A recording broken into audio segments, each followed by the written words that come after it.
สือเล่มเดิมขึ้นมาค่อยๆเปิดอ่านมัน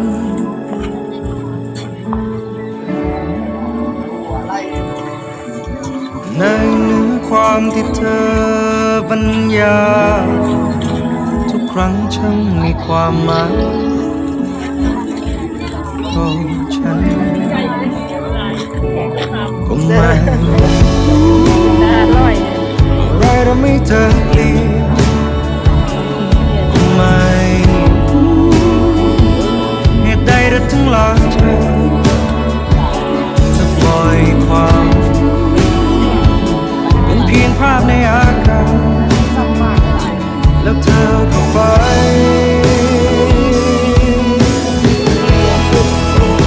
เธอยังอยู่ตรงนั้น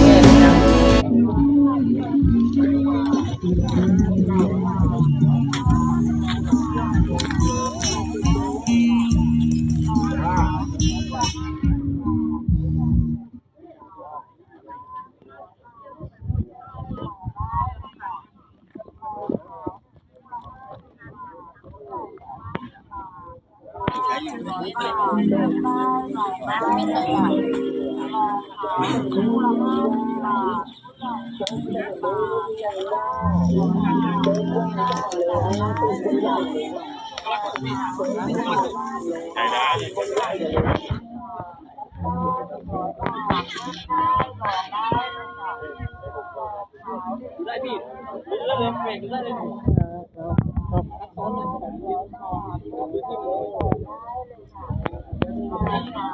ได้10 บาทครับนี่เป็น